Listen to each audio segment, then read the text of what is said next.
समुद्र मंथन के उपरांत जब अमृत कलश उत्पन्न हुआ तो उसे दैत्यों की नज़र से बचाने के लिए श्री हरि विष्णु ने अपनी माया से बहुत सारी अप्सराओं की सर्जना की।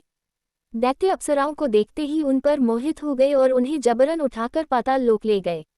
उन्हें वहां बंदी बनाकर अमृत कलश को पाने के लिए वापस आए तो समस्त देव अमृत का सेवन कर चुके थे। जब दैत्यों को इस घटना का पता चला तो उन्होंने पुनः देवताओं पर चढ़ाई कर दी, लेकिन अमृत पीने से देवता अजर अमर हो चुके थे। अतः दैत्यों को हार का सामना करना पड़ा। स्वयं को सुरक्षित करने के लिए वह पाताल की ओर भागने लगे।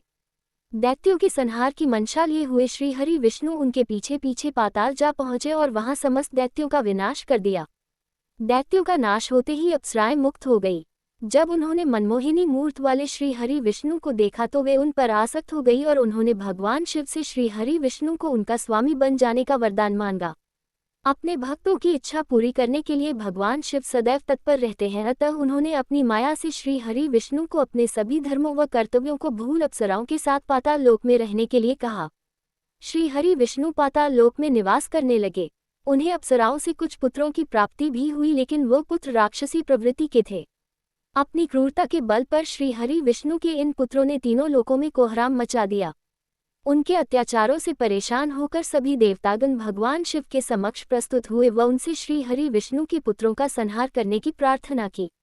देवताओं को विष्णु पुत्रों के आतंक से मुक्त करवाने के लिए भगवान शिव एक बैल यानी कि वृषभ के रूप में पाताल लोक पहुंचे और वहां जाकर भगवान विष्णु के सभी पुत्रों का संहार कर डाला।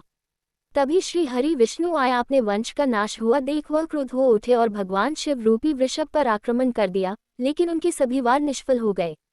मान्यता है कि शिव व विष्णु शंकर नारायण का रूप थे, इसलिए बहुत समय तक युद्ध चलने के उपरांत भी दोनों में से किसी को भी न तो हानि हुई और न ही कोई लाभ। अंत में जिन अप्सराओं ने श्री हरि विष्णु को अपने वरदान में बांध रखा था उन्होंने उन्हें मुक्त कर दिया। इस घटना के बाद जब श्री हरि विष्णु को इस घटना का बोध हुआ तो उन्होंने भगवान शिव की स्तुति की। भगवान शिव के कहने पर श्री हरि विष्णु विष्णुलोक लौट गए। जाने से पूर्व वह अपना सुदर्शन चक्र पाताल लोक में ही छोड़ गए।